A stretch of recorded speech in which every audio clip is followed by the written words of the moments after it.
Picture this, the month January, the year 2020. Season 3 of the H3 podcast is about to begin. The show is moving up the charts and the world is looking bright. What could possibly go wrong?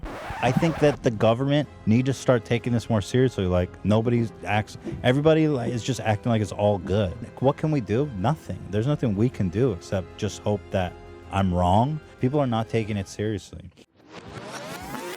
While 2020 was not the show's most conventional year, there were still a ton of hilarious and historical moments. There was love, loss, and the pursuit of jolliness. If you've not seen my first 3 videos covering season 1 and 2, maybe watch those ones first. So, fellow Fupa Troopers, please take my hand yet again and let me be your lore guide as I explain the first half of the 3rd season of the H3 podcast.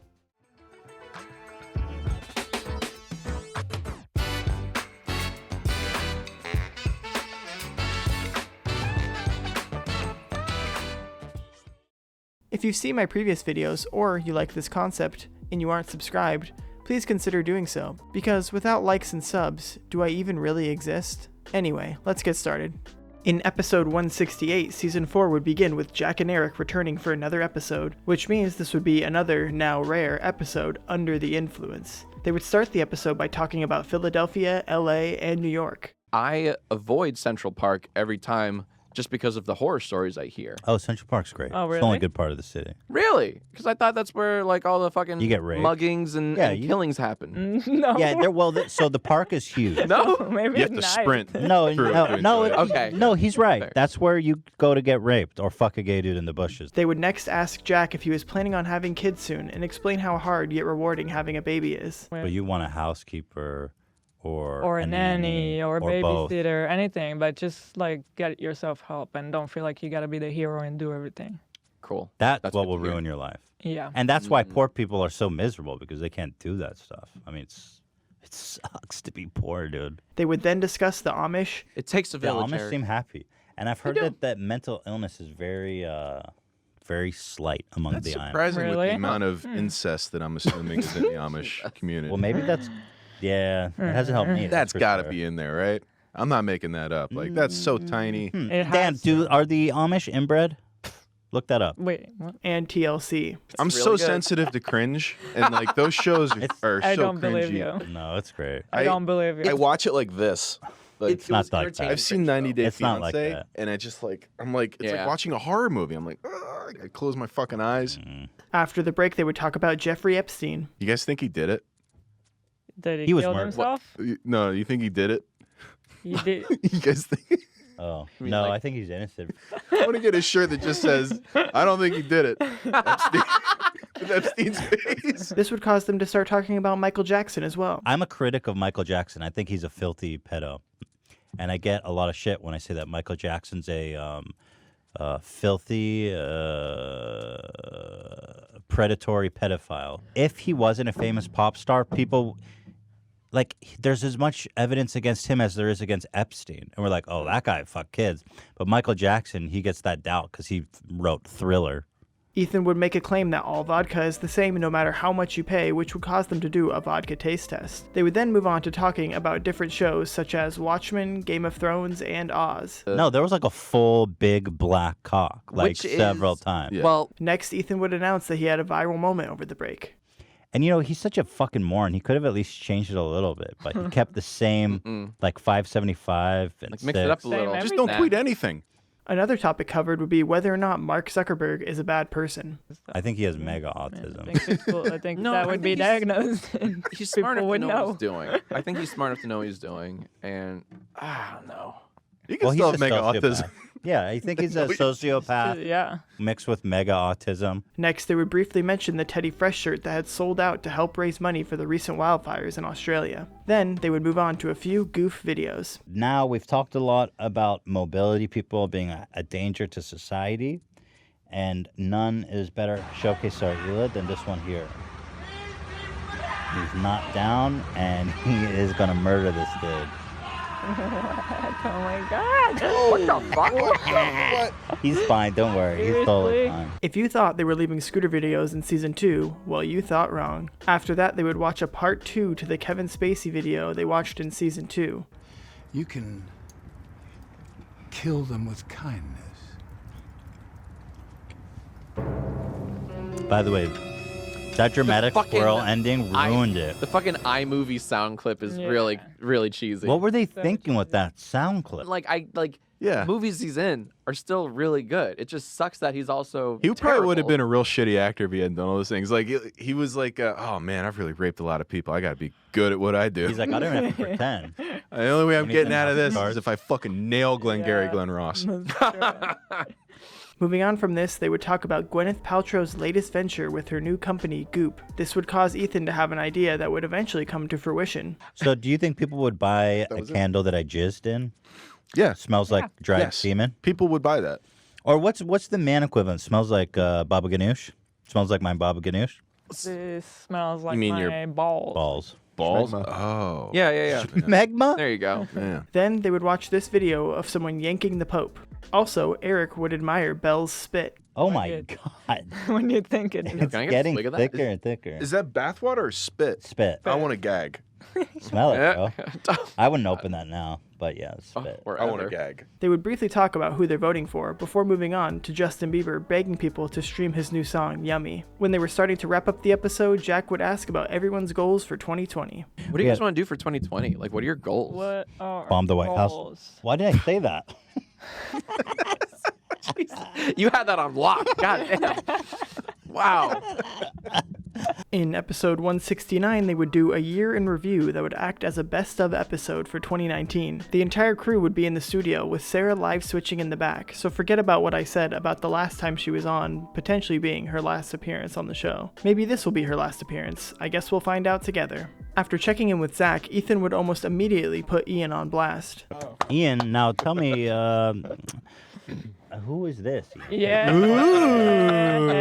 You posted this on Instagram publicly, so, and then you also put the description, as you guys can see, I'll zoom, is playing cards. It's cryptic, but not that cryptic. It's all of the playing card suits, which would indicate possibly that this girl here is the wild card. We're really coming in hot. This episode right out the gate. Well, I'm just trying to fill everyone in, you know. This is my girlfriend. Do you guys understand this? The Bachelor, Ian has a girlfriend. We did it. The Bachelor worked, not in the way that we anticipated, but it did work. They would check in with Dan about how his break was before talking about the fact that Hila wanted to get a vintage car once again, as well as their experience trying to find one at a dealership. It's That's inside full. the shop. Yeah.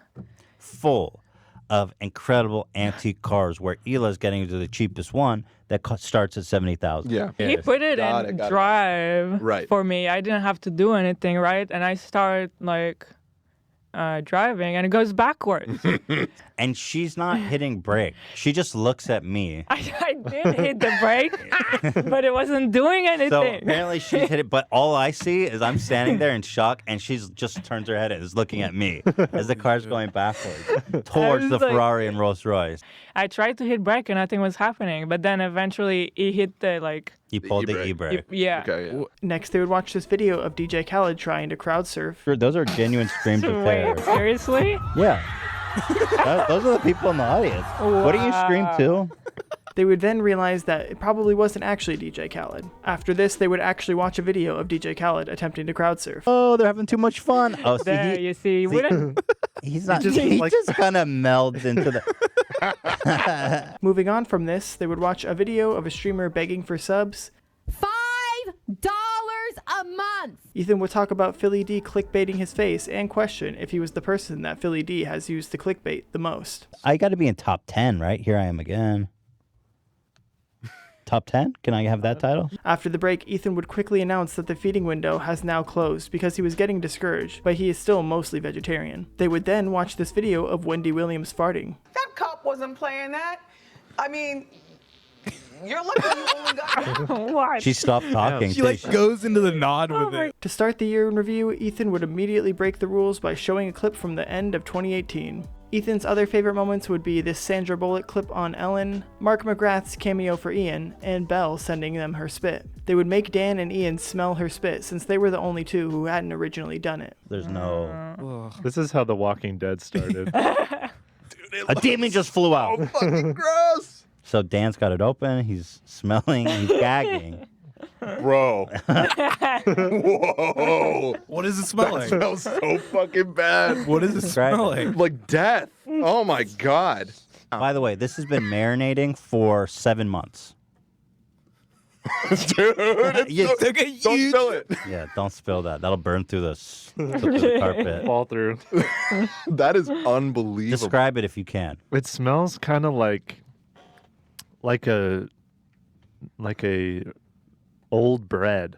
Yeah, I gotta. Doesn't sound too I bad. think the yeast element is in there. For Old sure. bread doesn't sound too bad. Some other moments Ethan would choose would be having Andrew Yang on the show, the Cannes Film Festival video, and making contact with Papa John. He would then announce that him and Papa had a 15-minute conversation on the phone over the break, and there was a tentative date for him to be a guest on the podcast. They would also announce that they would be having PewDiePie on as a remote guest next week. Ethan's worst moments would be him getting shit on during the Thanksgiving episode for replaying his videos too much and getting upset people weren't laughing, as well as him getting cornered in the argument about looking at the girl's Instagram who emailed the podcast asking if Dan would be the next Bachelor. They would then start the argument again and everyone would hold firm on their positions. Then Dan would leave without saying anything, which would confuse everyone, and Ian would offer to go see what was up because he had to pee, and we would get this Ian soundbite. I hope I he's have okay. to pee, Are you? so I'll go and see what's up. Wait, you have to pee. I really You just have had a to break. You really I gotta do? pee again. Yeah. Why didn't you go on the break? I did go on the break. You have a did? fragile bladder? you have I gotta to go again? again. I've been chugging the water. Then Hila would begin her favorite moments with the announcement of her birth, the Ben Affleck tattoo saga, her becoming an American citizen, and getting the Gatsby. Hila's worst moments would be all of the eating segments, as well as Trisha rating Ethan a 10. Dan's favorite moments would be the Bobby Lee gotta go to break moment, Ethan Bradbury's regular saga, Oliver Tree as a guest, and Shoe Nice choking on the giant Reese's. Dan's first worst moment would be the Mayo cake, which somehow I forgot to include in my season 2 recap, so here it is. Dan, be a good sport. dude. Come here, Dan. Ian, the baker doesn't want to taste his cake? What baker doesn't taste his own cake? That's true. That looks like a bomb-ass cake. Happy birthday, Zach. We appreciate everything you do. Happy birthday. Not bad, right? Oh, I thought you were going to say not bad. Oh my God. Dan's not looking too hot back here. Whoa. Get a shot. Switch to Dan, for Christ's sake. What is that? Get the Yeah, puke Dan. bucket. His other worst moment would be a compilation of all the damage the Gatsby caused because he had to fix it all. Zach would showcase his favorite sound bites. He would share his least favorite moment was eating the jar of mayo, and he would reveal that he threw up after the show. Ian would share his favorite moments, starting with Ethan dying at this video, the Halloween costumes, and Lil Tracy beefing with Ethan. Ian's worst moment would be the entire Bachelor experience. To finish the show, they would announce that they were potentially planning on having a second season, with Hila's brother Moses being the Bachelor. In episode 170, Ethan would start with a bathroom story. I have another bathroom story.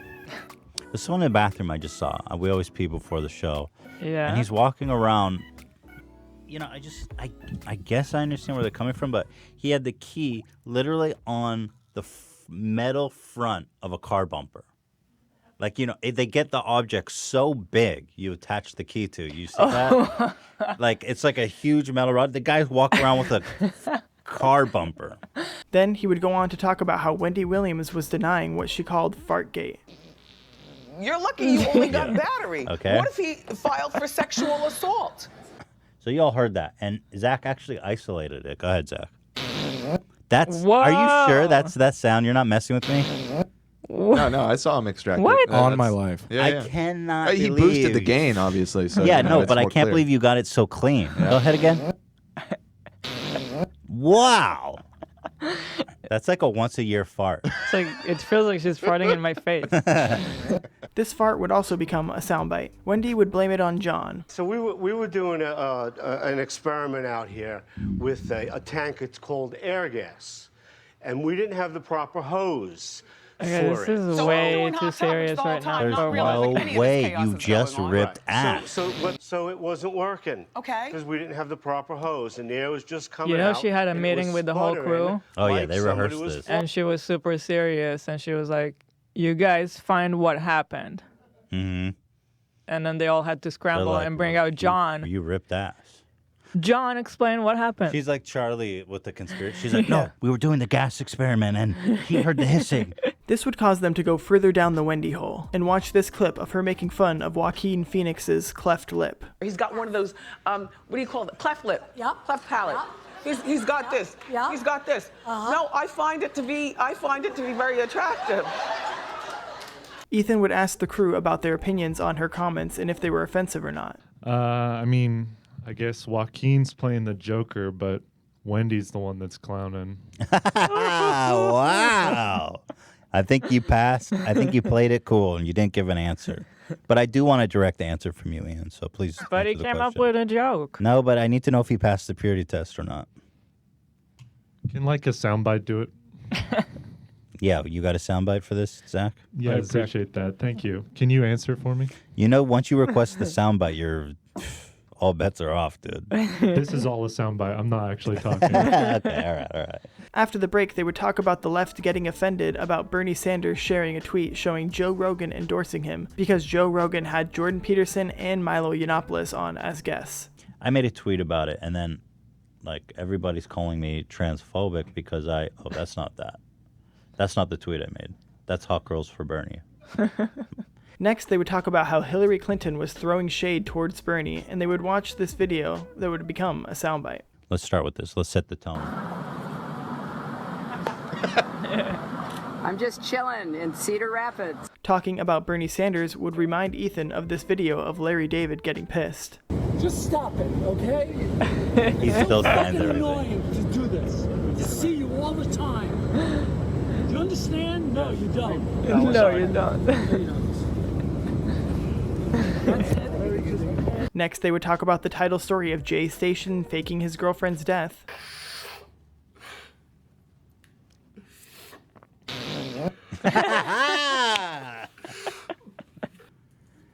What is he wiping? His forehead? Yeah, his forehead. His eyebrows.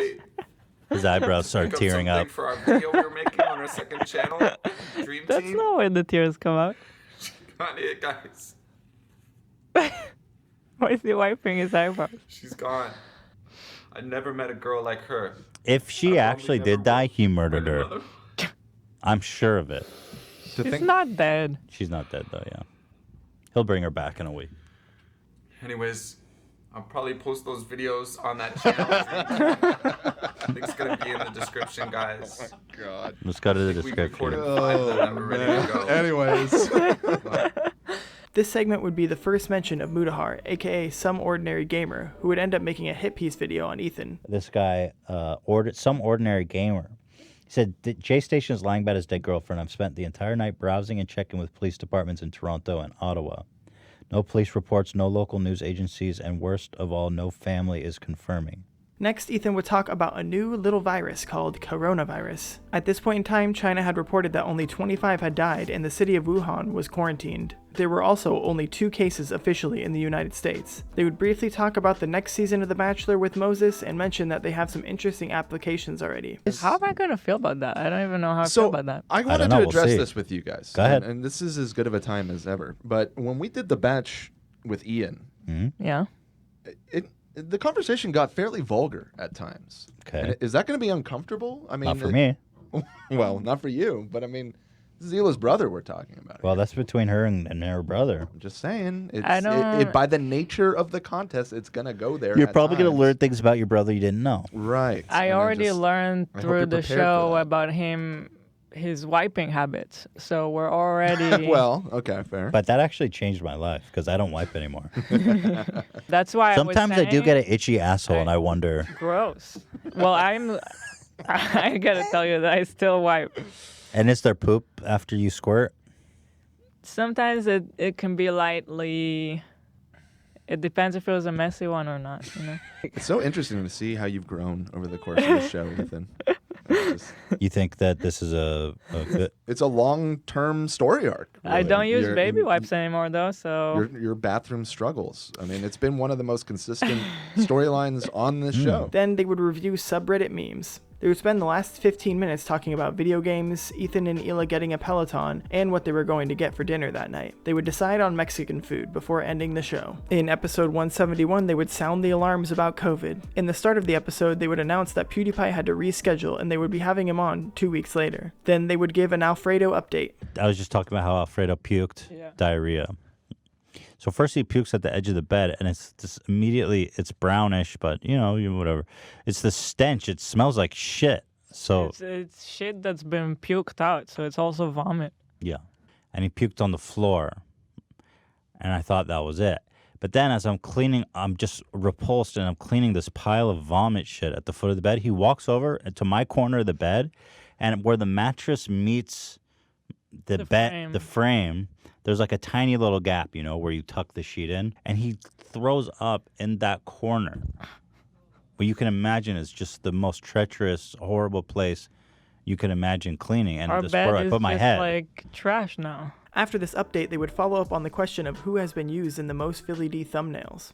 PewDiePie, number 1 at 61 videos. Logan Paul, number 2 at 44. Shane Dawson at 29 videos. Is number 3, and number 4, H3 at 26 videos, 4th place. I edged out even Jake Paul in 5th place at 24 videos. Next, Ethan would need to cut to break early because he had to drop a dump. Upon returning, he would give the story of his experience. We're back. What just happened was my worst nightmare come to life. I just had like an explosive, unrefined. You know when your poop is like totally unrefined? It's just a mound of waste. It's just a mound of waste. Mm-hmm. Like, what did I eat yesterday that could have... During this story, he would say something interesting. Getting quarantined sounds kind of dope. Like, if I get corona, or if, like, everyone starts getting coronavirus. Next, they would talk about how award shows suck, and specifically the Grammys. Ethan would get frustrated with Ian, again, for holding back his opinion. What did they want her to win? The best album or something? I guess album of the year? I'm not sure. I think so, though. So her fans were upset, and they set the hashtag scammies going in honor of their girl Ariana. Ian's downplaying how upset he was. He messaged me about the scammies that night.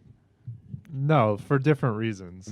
Why did you... Okay. You use the term scammies. Ian, this is not going to work. Why are you withholding your thoughts? Why is Dan getting texts from you? Ethan is out here telling us I don't all about his understand. embarrassing poop. Like, Ian, I'm serious. You have to step it up here. You have to talk. This is your shit. We used to always hear from you. People love hearing from you, and now you're like now they just texting Dan. Now they just think you don't even want to be here. What the fuck? I'm not touching this one, man. No, What Zach, are you guys no sound bites. talking about? During this conversation, they would discuss how Billie Eilish won the Big Four awards and how Tyler, the Creator, won Best Rap Album, but was not nominated for Album of the Year. Next, they would talk about how Kobe Bryant and his daughter were recently killed in a helicopter crash. On the Los Angeles Lakers Kavita. I don't know. It sounds like a G, doesn't it? I don't hear That's the best goof ever. I mean, I believe her explanation of like why she flubbed it, but I don't hear a K. Hold on, in listen there. carefully. Listen carefully. I feel like it's just hard to say, but I believe that it's okay. I was hearing it last night, but now I don't hear it. I can't hear it. Knickers.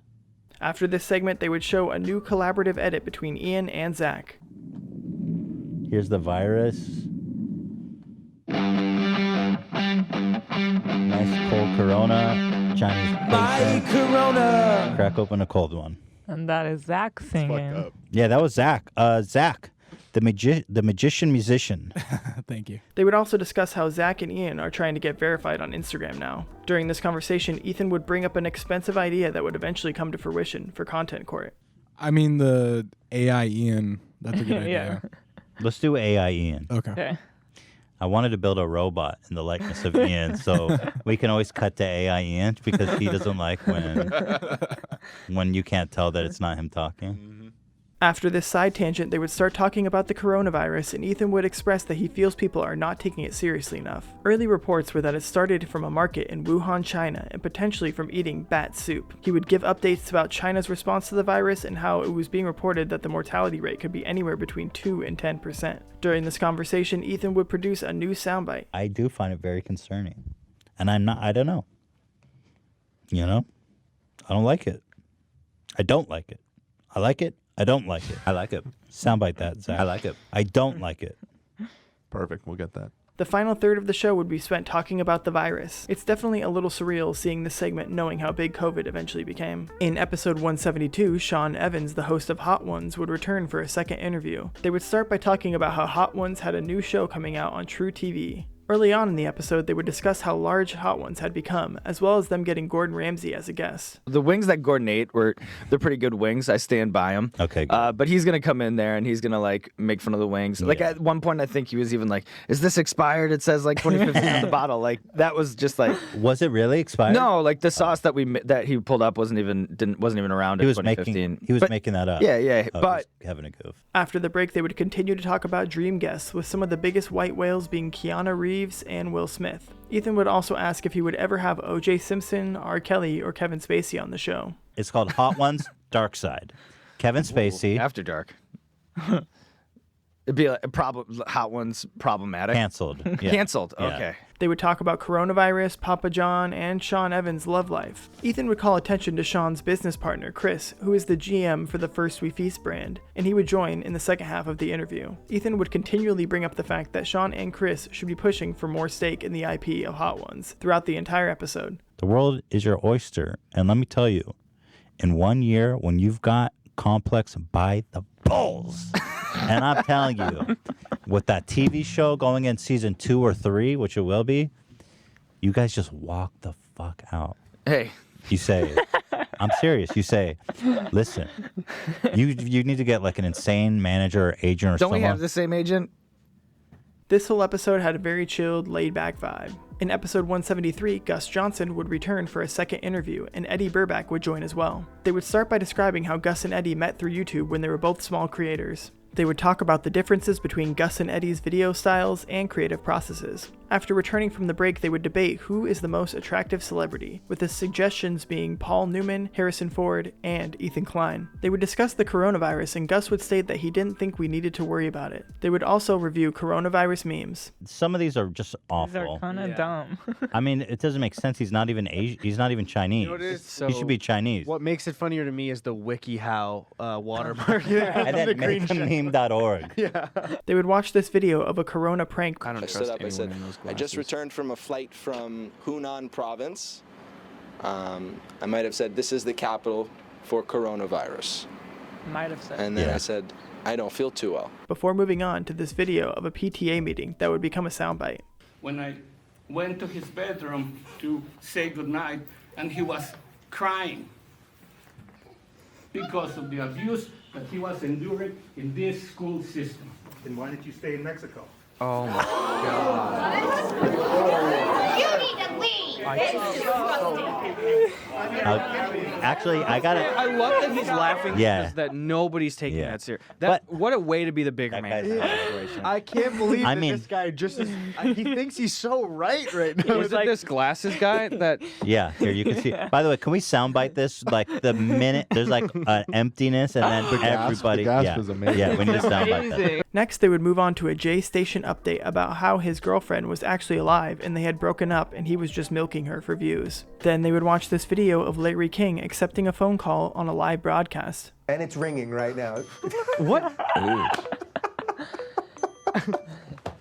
Oh shit. Hello? Hey, Cannon, where are you? Gus would also suggest watching this Larry King video, which Ethan would end up bringing up multiple times over the years. What's something people don't know about you? So Larry never gets the I'm joke here. deeply closeted gay guy. No kidding. Well, I'm not coming out, though. Wait a minute. What are you revealing here today? I'm not revealing anything. I'm saying I'm deeply closeted. Well, that means you're gay. Well, I wouldn't say that. Why would I say that? I'm deeply closeted. No, but That means you're very, very gay, but you don't want to come out. You're so closeted. That I refuse to say I'm gay. Exactly. Doesn't that mean you're gay? Hey, easy, buddy. Oh my god. They would next watch this video that you might qualify as a scooter video. I don't know, you decide. Ethan would give an update on the Goop-inspired candle he planned to make, which would cause the group to realize they don't know what a vulva is. I want to get a butthole scented candle that Your really, butthole? well, you know. He Let's said he not could split try. hairs. He didn't say he could get it done. I for think he can sure. do it. Well, he says I want it to actually smell like shit, so we'll put like sulfur in it. Yeah. And then like brown chunks of wax in the wax and like little strands of fibers that look like pubic hair. Jesus Christ. So is it like in order of operations, like the PEMDAS of the fucking female Here, I'll reproductive tell you, system? the- Isn't it like the labia is the outside lip part, and then the vulva is like closer to Wait. The labia It's the is whole thing. Yeah, the labia That's is what a I thought. subpart You got it of right the vulva. You're right. We should have listened to the female. I like how I was like, baby, let me tell. Yeah.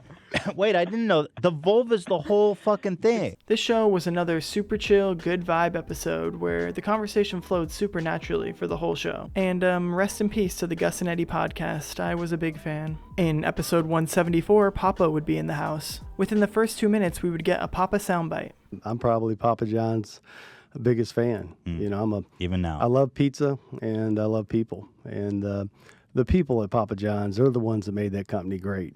They would start by asking if they could call him Papa, how long he had been called Papa, and ask about his recent divorce. And you're single. You got pizza money. You're healthy. You look good. You're in good shape. Slowly but surely. Ah, Papa's getting out there. No, I wouldn't say Getting that. some weird ass out there, Papa. I wouldn't say that either. I wonder if there's any like if girls might be into like role playing with you, where they like that you play the Papa or some shit. You know how they say like, "Call me Daddy, call me Papa." I don't know, just ideas, giving you ideas. You're newly single. I'm just giving you ideas. Then they would ask Papa if he really did eat 40 pizzas in 30 days. Well, I didn't say I'd eaten 40 pizzas in 30 days. I said I had 40 pizzas in 30 days. Whoa, hold on. We're gonna split hairs here. Well, Yeah, when I said I had a pizza, that means I ate it. well, when I said had a pizza, it means I'm inspecting. Right. His response would produce another Papa soundbite. But, you know, pizza is actually very nutritious, very healthy. You just can't eat a bunch of it. You I mean, it's sounds like that sounds like pizza propaganda. Then they would ask Papa what he thinks about the Papadilla. Would you ever greenlight such a abomination of God? They obviously have research that I don't have. Yeah. It is research you don't have. like street smarts. Okay, you got it. Papa John pizza, quesadilla, papadilla, lousy calzone. That's what. yeah, it is. Next, they would ask Papa about the Day of Reckoning. Papa would explain how he feels the board of directors conspired to remove him from the company. He would also explain that the media company they had hired attempted to extort him because they had a recording of him using the N-word. What I said was I never used the word. Mm-hmm. But you used the word. I said Colonel Sanders used the word. But did you use the N-word? I said Colonel Sanders used the N-word. Yeah. I never used that word. Yeah, but Completely you used the word. I said the word. Yeah, you said In I said reference what, to what him. into the word. Yes.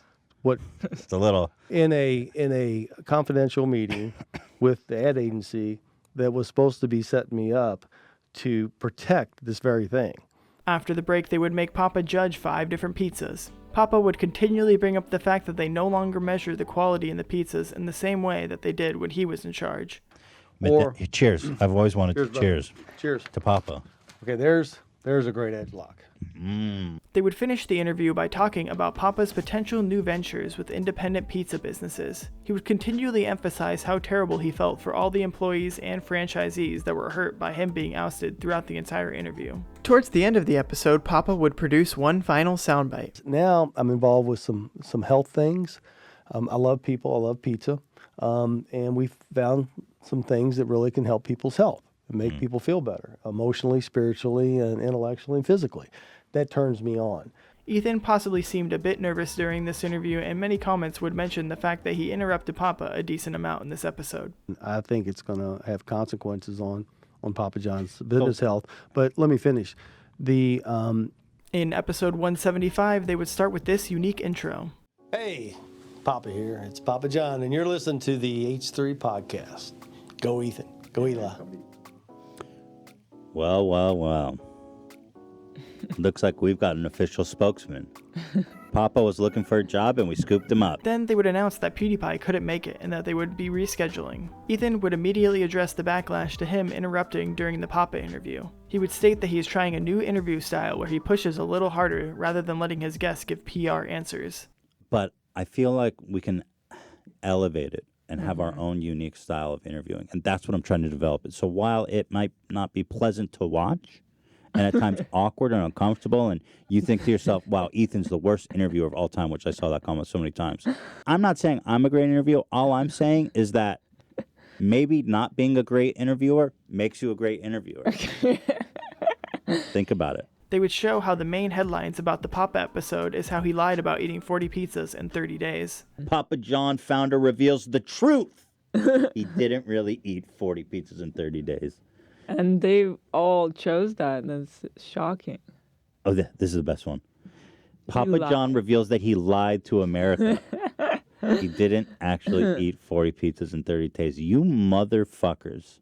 Then they would discuss the presidential race once again and the fact that most presidents are tall. Ethan would spend the next 20 minutes or so ranting about YouTube and how they yellowed their last episode because the automatic captions thought Papa said the N-word. I think the captions inform the reviewer, and then the reviewer goes and listens, and they're like, "Oh yeah, you said the N-word." I was like, no, not even close. That would have been newsworthy. We would have been talking about that, not the 40 pizzas. I tell you. During this rant, he would announce that Zach was out sick and Ian was out on a date with the wild card, so Sarah would be in the office switching once again. So maybe this is her last episode. Ethan would review a video of someone getting their eyelashes groomed before reviewing the memes. Ethan would be largely disinterested in most of them, and they would mention how they maybe should stop looking at subreddit memes because a lot of the times they aren't very good. Now that the Sonic movie was out, they would discuss the reviews and realize that Zach was the closest with his prediction. This also makes me realize that the date that Ian's on is likely the time that they went to see the Sonic movie and got too high beforehand. Sam and I have got high together one time, and it was so traumatizing. Really? We never will again. We went and saw the Sonic movie. Yeah, it came out on Valentine's Day. So we were like, oh, this will be kind of a funny thing. 90 seconds in, I just look over and Sam's gone. And I go out into like the lobby, and she's just wandering around looking like super terrified. Oh no. And I go up, I'm like, are you okay? What's going on? And she's like, he's so fast. He's so fast. Yeah. Getting back to the episode, they would watch this interview with Jim Carrey because people were offended that they thought he was coming on to the interviewer. Is there anything still left on your bucket list? Just you. Wow. That's it. It's all done now. This would cause them to watch this interview of Vin Diesel where he's definitely coming on to the interviewer. They must have forgotten that they already watched this video in episode 21, but watching it this time around would officially enter it into the soundbite lexicon, causing many new Vin Diesel soundbites. When did this turn into beautiful? Would go on Twitter. Beautiful world has got to be the worst line of all time. Turn into a beautiful world. Since I covered it in my first recap video, I'm just going to skip over it this time. They would then spend around 20 minutes talking about how presidential candidate Michael Bloomberg paid Fuck Jerry to try to gain him support on social media. And then they says he does look pretty cool. And yes, this really is sponsored by Mike Bloomberg. I couldn't believe that it was real until I saw that they said that it's real. Well, then you realize. Yeah. They would finish the segment by mentioning that Andrew Yang had dropped out. Next, they would talk about Amber Rose's new face tattoo, which would cause them to review other celebrities' face tattoos. They would wrap up the episode by saying that they would be announcing at the top of every episode that PewDiePie had to reschedule and he would be on next week as a gag. In episode 176, they would talk about Jake Paul's latest scam. They would first announce that PewDiePie had to reschedule to the following week. Next, Ethan would check in with the crew after not having Zach and Ian on in the last episode. Ian, how was your date? It was great. A lot of fun. I got back yesterday. It was nice little vacay. Have you guys consummated the relationship? No, that is not Christ-like. Not cool. I'm offended you'd even say that, actually. Yeah, that's pretty messed up, dude. Ethan would give Ian shit for talking on the phone on speaker with his girlfriend in the same room and would accidentally reveal that her name was Sam. To tell her thank you and wish her well. And he goes, oh, well, she can hear you. She's on speaker. He had me on speaker the whole time. Ian had me on speaker. I was having an elaborate conversation about work, and he had me on speaker for the whole time with Wildcard in the room with him. I was like, bro, you had me on speaker the whole time? What are you thinking, Ian? Not only is it rude to a normal person, but I'm a celebrity. You can't just speakerphone me. I did lift the phone and I carried it into another room. But then I walked back and said, oh, here she is. Is that what happened? Yes. Because when I was on the speaker and I said, Sam, I just outed her. I can't be juggling. I'll go back to Wildcard. Ethan would also discuss a little backstage drama with Zach. Because Zach was handling all the applications for The Bachelor season 2 with Ila's brother. And I say, Zach, how is it looking? How are the applicants? And he goes, honestly, they're just a bunch of dogs. And we were all shocked by that. We're like, a bunch of dogs. I wasn't here, so I didn't hear that. It's so graphic. Do you refer to women as dogs? No. I was trying to be humorous. Okay. No, you weren't. That just came out raw. And but then I was surprised. Ian's girlfriend. I said, "What do you think about that?" I asked her. She said, "Well, frankly, I'd have to see the pictures." I was like, "Fair enough." Then Ethan would probe into the crew's sexual preferences by asking if they were tits or ass men. Obviously, when I was younger, I would say the boobs were a bigger deal, but I've evolved as a You've person. evolved. I got a theory. You go from boobs to ass, and then you become a leg man. Leg man. As you get older. I've remained staunchly a tit man my whole life. I'm consistent. They would talk about the presidential race once again, which would cause them to watch this Joe Biden clip, which would lead to a new Joe soundbite. And I love kids sitting on my lap. And I've loved kids jumping on my lap. Yesterday you said you accepted Bernie's apology, and now you're attacking him. Why are you doing that? Go. Why wasn't his apology enough, Mr. Vice President? Right this way, sir. Why attack Sanders? Why? You get nervous, man. Calm down. It's okay. He's really not. I think he's really not nervous. When talking about Michael Bloomberg, they would play a new soundbite song that Zach had created that would end up becoming iconic. Dan the hater. Play it, Zach. Play it. Dan the hater. Zach wrote that just for Dan when he starts hating. Go ahead, then.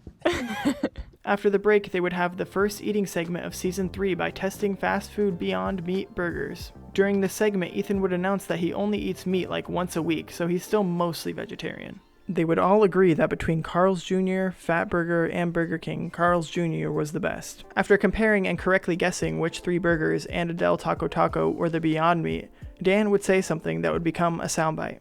You are not wrong. You are 4 for 4, my dude. You know your meat. You know your way around some meat. Well, give it up for me. After this, they would discuss the title story of Jake Paul's newest scam. Jake would be pushing a new online class about how to make money with an online presence and shit on the current education system while never having graduated high school. At the end of the segment, Ethan would say that he thinks Logan Paul is the cool one now, and he would once again tell the story about Logan Paul threatening to punch him at a party for asking what color the car that they were looking at was. Then they would talk about the recent Logan Paul video. It's like over a course of 2 hours, of course I'm going to say shit that like you have to use your fucking brain, YouTube. I'm here trying to run a legitimate business here in earnest. You know what? It's like use your fucking brain. And they're serving this shit to kids. It's getting tons of views. I'm sure it's being recommended. Fuck you! Ethan would finish the episode with some advice. The only knowledge and experience that's valuable is things that you go out and do yourself. Nobody can pay you to do that. You can't pay anybody. Nobody can help you do that. You either are going to do it or you're not going to do it. And nothing anybody says is going to motivate you, is going to energize you. You either just are going to do it or you're not. That's it. That's how I feel. You're going to do it or you're not going to do it. And everybody else who's just trying to tell you what to do is just scamming you. Yeah. They're just stealing your money. In episode 177, the Trisha arc would continue with her second appearance on the podcast, this time with an exciting announcement. We thought Trisha Paytas. Now that's the next season of The Bachelorette.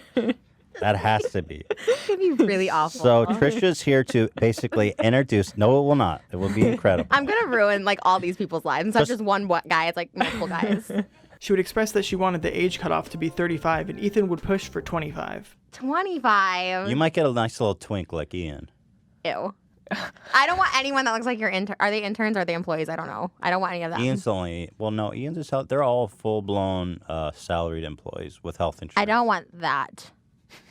Ethan would request her to rate the crew, and she would rate the crew all ones and say that Ethan was a 9 today because his hair was a little too long. They would then go through a list of celebrities and have Trisha rate them to get a better sense of the type of men she is into. I'm fairly certain that during this segment we would get the origin of the Trisha Paytas WTF soundbite. You're so mean on Twitter. Like, you still were talking about, like, my pussy for so long. Like, you were talking about that for so long, and I was like, what the fuck? Well, sure, yeah. She would also tell a few interesting stories. If Papa John got you in the bedroom and he was like, there was pizza everywhere, and he's like, I want to incorporate pizza into the sex act, would you oblige? How? Like inside me or just on me? Inside you. No. Let's start with inside. He says, I want to put this slice inside you. It causes bacterial infection. So what I've if he done it. says, not put pizza. pizza in you? Not pizza, but sauce. Someone wanted to see like Alfredo sauce because it looks like cum and it gives you an infection. Oh my God. It's on my onlyfans.com. Wait, how much Alfredo sauce are we talking about? Oh, I don't know. It was like a spoonful. You just like drip it in there. That is putrid. This is why I hate your interns. I can hear them go, outside. No, that is disgusting. I had a guy that just liked to like shoot at your head, but he was like fucked up, and so like what? He liked to shoot at your head. It was like you got off like almost killing you, but he's like, I'm such a good shot, like I'm not going to, and he would like shoot around your head. So tell me about the situation. You were standing. Like in the house? In the house, yeah. And it was you up in would actually Malibu. shoot it? Yeah. The gun? Yeah. And But what- I was, oh my God, I was only 22. I was like, fuck. Ethan and Hila would then talk about how their address got leaked only 3 days after moving into their new house and how they wanted to sue Variety. Then they would get back to dating preferences such as desired weight and build, dream occupation, and how many times per week she wants to have sex. Ethan would explain to Trisha the format of the show and how he wants the guys to send in mukbang videos as their submissions. I'm also pretty sure that we would get the origin of the Trisha laughing soundbite in this episode, but a lot of her laughs sound exactly the same, so I can't be 100% sure about this one. She was on Millionaire Matchmaker, and she kept eating pickles on their date in the limo. No, but that sounds awesome. You guys don't remember that? Towards the end of the episode, they would talk about OnlyFans for a while. So do you want a guy who's into squirting? Oh, no, I'm not even into it. I just do it for my OnlyFans, which I actually really like them. Everyone's very cool. Do you drink a lot of water before you do it to maximize your squirting? No, and have that's you why thought about doing that? I can squirt pretty far, so I don't need to. It goes like down to the wall. Drink a shitload of water Okay. before your next show, Okay. and just because that's what I'm gonna suggest. Can I give a pro tip? And I think this is You're why you're peeing all over your bed. That's what you're doing. people love it. I guess I No, don't but know you what to should put say. something down. Why? Fucking if you're coming to You my wanna bed, sleep in your pee? Change Yeah. the sheets. Hell yeah. Yeah, I change sheets. I'm You not a should fucking put a dirty huge bitch. blue tarp over your bed. That's the pro tip. So for blue squirt, drink Powerade. I did that before. I drank a gallon of Powerade and it was blue squirt and people were fucking shook. It was like Avatar in that bitch. I don't Fucking think it's people. supposed to be blue. Similar to the original Trisha episode, this episode is really entertaining but extremely fast-paced, and it feels really difficult to do the episode justice in this format. I'm like the LeBron James of YouTube. Have a baby by me, baby, be a awesome. millionaire. Is that 50 Cent? That's not LeBron James. He's a basketball Yeah, player. no, not LeBron. I don't Why think. did I think he was a rapper? Who was the rapper? In episode 178, they would reveal the Teddy Fresh SpongeBob collab. Satan loves the H3 podcast. How dare you, Satan! I also love the H3 podcast. This is God. I also love the H3 podcast. How dare you? First, however, they would announce that PewDiePie couldn't make it and he had to be rescheduled for later in the week. They would then remind people to send in applications for Trisha. Ethan would then make fun of Dan for getting the email wrong. Podcast at h3h3producatons.com. Now, sure, it's only a minor detail. It's only the whole point of the competition is for people to know that email and submit. Thanks, Dan. I wonder if this is where the infamous Ethan Parody Twitter account got his name inspiration. They would then pester Ian about being sick so much and tell him that he sleeps too much. Ethan would claim that Ian would be the first to get coronavirus, which would end up being true. Do you have a chronic illness or of some kind?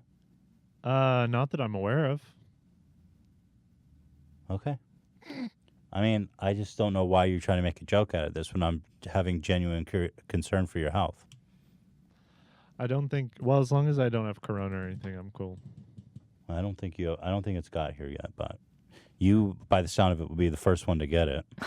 Oh, I got it, baby. All right, Ian, I'm trying to include you in the show, but like... Oh, he's got a corona.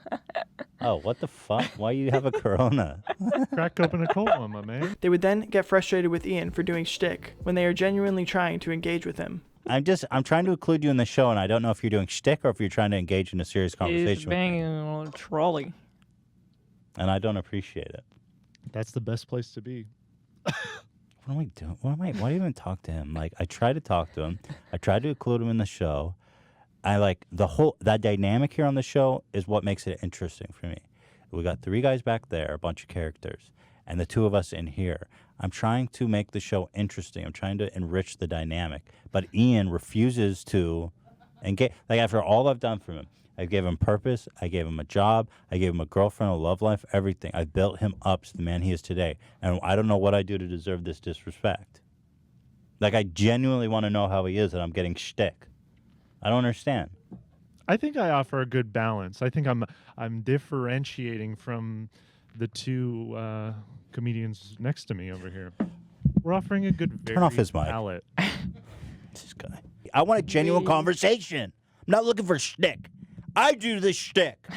You answer the questions I ask you. That's how this works. They would then smell Gwyneth Paltrow's candle, and Ethan would get annoyed that it just smells like a normal candle. Ethan would officially announce that he was in talks to make a Smells Like My Butthole candle. Next, Ethan would show a clip of 90 Day Fiancé that excited him. You watching this, Ian? Dan? What? What the Putting fuck? mayo in his hair. Like he's... Since I met Rose, I want to look young for her. Then they would watch another Joe Biden clip. My name's Joe Biden. I'm a Democratic candidate for the United States Senate. Look me over. If you like what you see, help out. If not, vote for the other guy. Give me a look, though, okay? That's all I really got to say to you. I'm up. They would all agree that Joe did not have a chance to become president anymore. Then Ethan would talk about the presidential race once again, and he would ask Hila what she thought about Bernie Sanders. This would cause him to debate Dan on whether or not billionaires should exist. They would also argue about the current political race. First of all, the only reason Bloomberg's trending is because he actually has credentials. Look at somebody like Tom Steyer, who's spending close to the same amount, and nobody fucking cares about Tom Steyer. He's not spending anywhere close to Dude, he spent he is. Ethan. He spent $200 million. Just get your facts straight. Dan, get your facts straight. He spent $200 million. That's nowhere close to what Bloomberg has spent. outspent all of the other candidates combined. He has spent tens of millions of dollars, Dan. It was just 100 a second ago. Is it tens or hundreds? No, hundreds of millions. That's what I meant to say. Look it up, dude. Tell me, get my facts straight. This would produce an Ian soundbite. No, silence. Nobody's biting. Nobody wants to talk to you about Nobody this. wants to get into the fucking I don't want to talk to you gauntlet. about this. Yeah. I'm not touching this one, man. This political conversation between Ethan, Hila, and Dan would go on for over 30 minutes. They would then move on to talk about how Jaystation got demonetized by YouTube, as well as this statement from Ninja. The phrase, "it's just a game," is such a weak mindset. You are okay with what happened, losing, imperfection of a craft. When you stop getting angry after losing, you've lost twice. There's always something to learn, and always room for improvement. Never settle. That shit was so retarded. I'm about to respond in another language. What the? What? What are we watching? Next, they would talk about the title story of Gigi Hadid body slamming Jake Paul. Jake Paul called out Zayn of One Direction, and his girlfriend Gigi would respond with this tweet. Because he doesn't care to hang with you and your embarrassing crew of YouTube groupies. I feel like that is such an apt description of what was going on. Yeah. Home alone with his best friends like a respectful king, because he has me, sweetie. Unbothered by your irrelevant, ugly ass. Go to bed. They would then watch this Wendy Williams clip. Drew Carey's ex-fiance was tragically murdered over the weekend. Once the cops got there, she was down there dead, on the ground. Yep, was pushed off of a 3rd floor balcony. I'll give you a little backstory. So, she was killed not by Drew, but by the ex. Thanks Come for on down. They would finish the episode with some rapid fire goofs, starting with this video of a flat earther. Could you stop this bullshit? This video of a man playing a guitar on fire. Pyrotechnics go off. His hair is so laden with hairspray, it catches on fire. He has a full-blown inferno on his head. This video of a jetpack. He's floating, and then he just flies the fuck off. And what I am fascinated by, he just flies the fuck off. This video of Roll Patrol. Yo, bro. Yeah, you're supposed to use the wax paper when you touch the rolls. Wax paper? Who the fuck are you?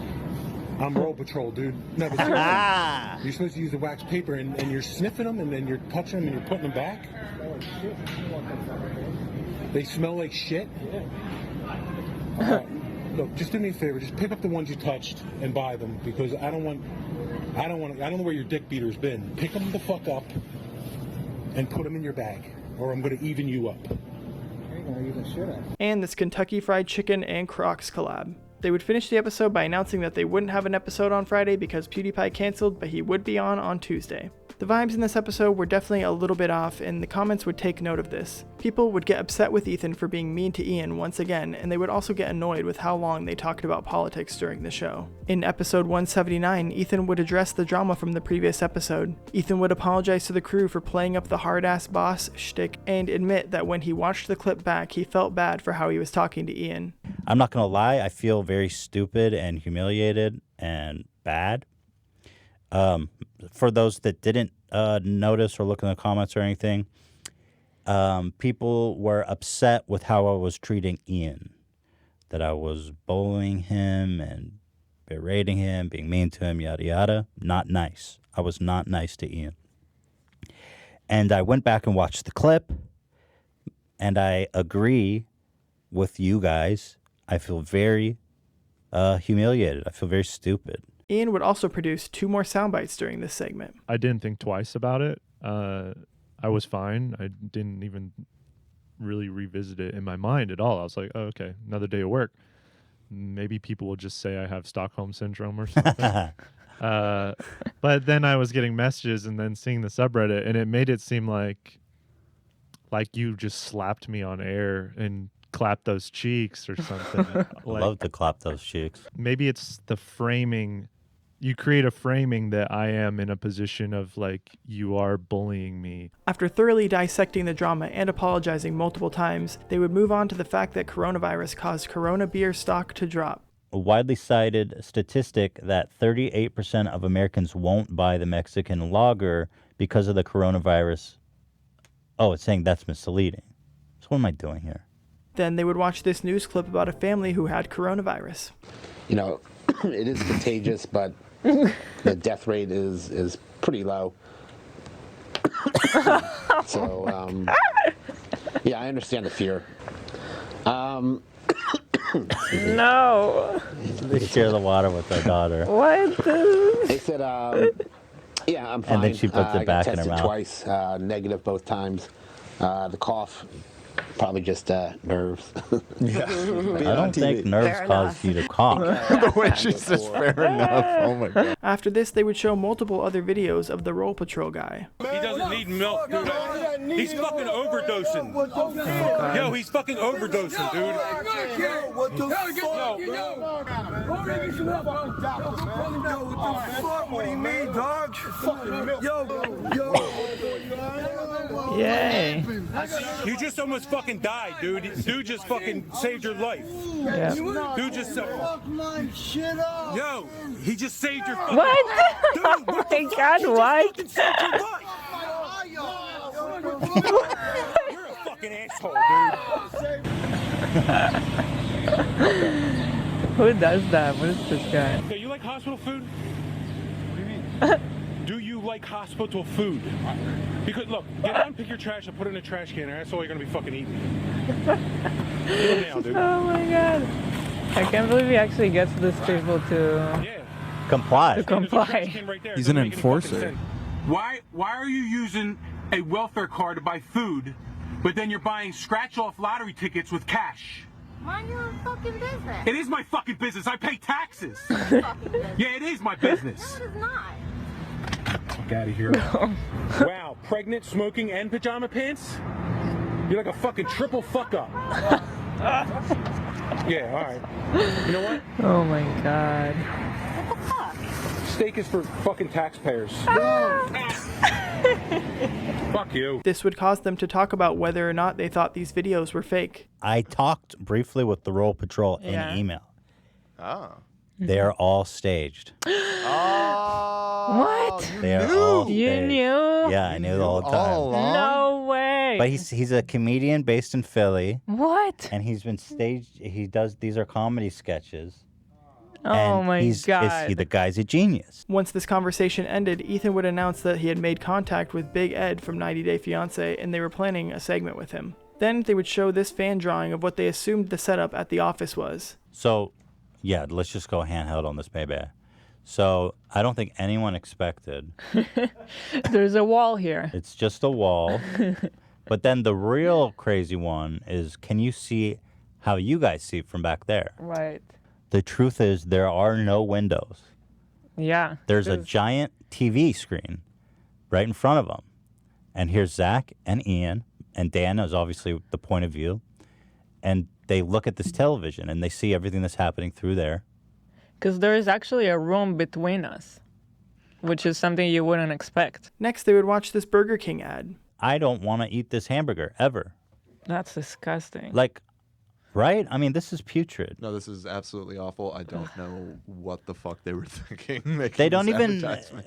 the beauty of no artificial preservative. You've just permanently associated rotten meat with Burger King in my mind. They would remind people to send in their applications for Trisha once again. As they were wrapping up the show, it would be revealed that Zach and Ian both dropped out of college to pursue work at the show. They would finish by announcing that PewDiePie had to be pushed to Friday. In episode 180, Big Ed would be in the building for a segment. First, they would start the show by looking at political memes, including this video of Bloomberg licking his fingers. Ethan would also mention that, unfortunately, Joe Biden was looking more and more like he might get the nomination, but would concede that if he did become president, the GAV production would be largely increased. Next, they would watch this video of Oprah. Of course, she's talking about balance. All things are equal or at peace at all times. Dude, she hits the ground so hard. It's awesome. After the break, they would bring out Big Ed for an interview. They would discuss his hair, how he got onto the show, as well as his new career as a Twitch streamer. Then they would go on to their main Ed segment featuring Kemosabe Zach. So Big Ed is dumping the mayonnaise on the spatula. Oh my God. What we have here is a nice ring of mayonnaise. Oh my God, excellent. that's a lot. Okay, so don't worry about making a mess. It's totally fine. Oh. And so what? One thing you're going to notice, Zach, is it's going to be cold. So cold. Okay? What? It's cold. Okay. And the second thing you're going to notice is it smells like egg salad sandwiches. Now, Zach, go ahead and tell me from your experience, how is this going? You know, it's not that bad. After the Mayo segment, they would have Ed back in briefly to talk before he had to run because he was on a tight schedule. They would keep the Mayo in Zach's hair for 15 minutes before rinsing it out. They would check in with Zach after Ed left, and Zach would say he was feeling nauseous. Zach would struggle to get the Mayo out of his hair over the kitchen sink with dish soap. This portion of the episode would give a very rare look at the office kitchen. Speaking of rare, they would decide to throw it back to a very OG segment and have Dan send the news once again. Some of the stories included Lil Uzi Vert letting his fans select his latest album cover, Harvey Weinstein getting sentenced, and William Shatner getting divorced at age 88. Bill is getting all the horse semen. What? We got to read this headline. William Shatner gets horse semen in divorce settlement. So apparently his ex got Kentucky home. That seems like a bad trade. What is this title? They would also discuss that Trisha announced that she is quitting YouTube and remind people to send their applications for The Bachelorette. Ethan would mention that he wants to end the show with the news from now on, and they would wrap things up shortly after. In episode 181, O.J. Simpson would block Ethan on Twitter. Ethan would start the episode by saying he wanted to keep the show light, even though Joe Biden was likely going to become the Democratic nominee and the country of Italy was currently locked down. He would then make Zach show off his COVID cleanliness bag and check in with how his hair was feeling after getting the Mayo moisturizer. Then they would talk about Trisha Bachelorette submissions before showing off her ASMR channel. This could all be yours if you enter at podcast@h3productions.com. You could be sitting beside her right now. What the fuck? This would take Ethan down an ASMR rabbit hole. God, I love her. Yeah, I get this. Keep going, Vin Diesel. Look how beautiful she is. Keep going. Talk to me, baby. Next, Ethan would announce how they were planning on sending the Bachelorette winners on a cruise. This would cause Zach to reveal that he lost his virginity on a cruise. So wait. You guys had this night. The next day, she's intensely wanting to be with you. Yeah. And then your reaction was what?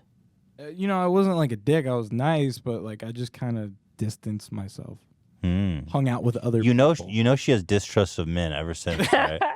I think you single-handedly crushed this girl. Fantastic. Was this girl, was she trying to get in touch with you during that whole time? I mean, was she just kind of went her separate way when you were flirting with other girls?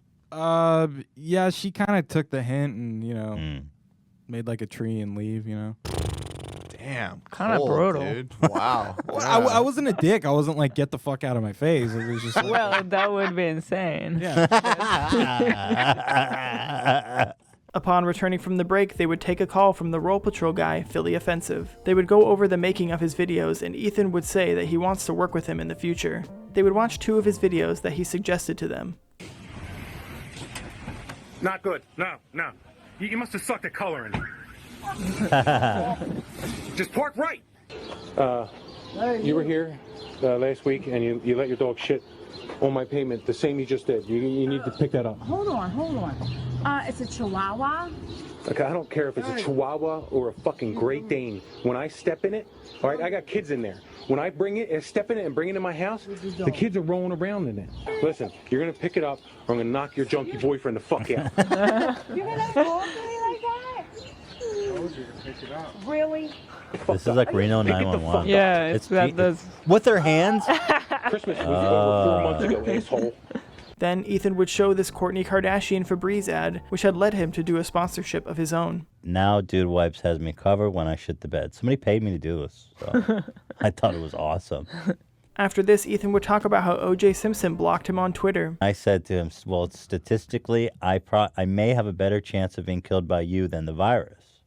They would review one more bad tattoo, and it would lead to a Dan soundbite. I want to talk about feet. Aesthetically. I've been waiting all day to talk about this feet. Well, here's a pair. What do you think of this one? They would then get into the first segment about the website, WikiFeet, a website dedicated to rating celebrities' feet. Dan would compliment the fact that Ethan's feet were rated 4.39 out of 5. And Hila would be rated 4.5 out of 5. He would look up a few other people's feet ratings such as PewDiePie, DJ Khaled, JonTron, and iDubbbz. He would be surprised to learn that iDubbbz somehow had a 5.35 out of 5 stars. Ethan would request that the crew all make their own separate accounts to rate Keemstar's feet as 1 star. Ethan would test the theory that WikiFeet has no bounds by searching and finding pages for Charles Manson, Ted Bundy, and Pol Pot. They would finish the episode with Dan sending the news once again. Some stories included Pennywise being rumored to be in the new Space Jam movie, people being concerned that Post Malone might be on drugs at his shows, and a dog being sworn in as mayor of a Colorado town. In episode 182, the Trisha arc would continue with her first official appearance as the Bachelorette. Thank you for making me like relevant again. This is very exciting. I love that I get 1 million views on yours. Everybody loves you. You're so awesome. Aw, look how far we've come. I know, it is true. They would start by saying how they almost canceled the episode because coronavirus was starting to get more serious in the United States. Just a couple minutes into the episode, Ethan would produce what I'm pretty sure is a soundbite. Many people are quarantined.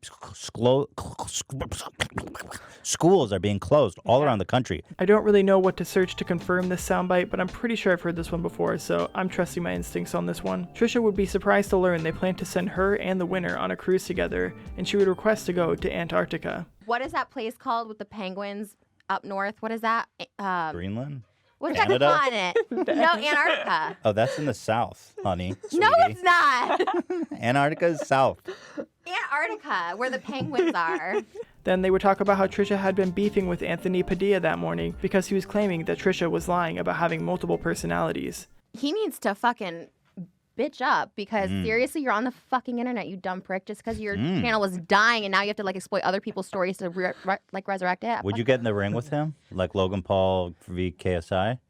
Oh, like boxing? I think you'd fuck him up if I'm being For honest. sure, I You'd could like pull his never. hair and shit. Then Ethan would ask if she is still quitting YouTube because she has made 9 videos since she first announced that. This would lead to them reviewing Trisha's ASMR channel. Finally, they would move on to the Bachelorette segment. Israeli men always try and, like, you know, get me to marry them. That happened, like, a long time ago when I lived at the Grand Sherman Oaks. There's a ton of Israeli guys. They all and just want to be citizens. They're crazy. Right. That's what I'm saying. So I don't want that kind of No, relationship Israeli in this guys. Bachelorette. No, you're not gonna. Oh, let's see what we got.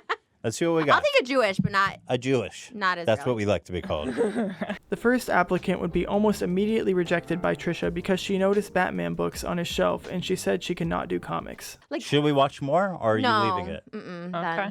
Damn. Wow. But, like, thank you. She would get about a minute into the second applicant's video and say that she was getting turned on by his eating. Unfortunately, he said that he was vegan and that would be enough for her to immediately reject him. Once they saw that he was drinking ranch though, they realized that he must have been joking, so Trisha would accept him as the first finalist. The next applicant would also be a yes.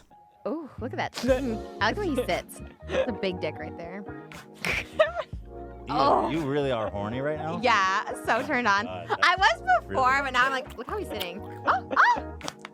Trisha would ask if she is allowed to talk to the contestants in the DMs, and they would explain that that's how the first season got ruined. Trisha would tell Ian that he owes it to Ethan and Hila to bring Sam on the show, because that's how they met. The next applicant would intrigue Trisha, but would ultimately be a no because she doesn't have a penis. You can't settle down without a penis. We all know that, right? Yeah, you're right. Yeah. Okay. Yeah. They would reject the next applicant because they thought he might be gay and was not taking the competition seriously enough. I think I am getting the gay vibe a little bit. Okay, I don't know if I can date another gay man. Love them. Don't know if I should marry one. She's just like the perfect girl next door, you know?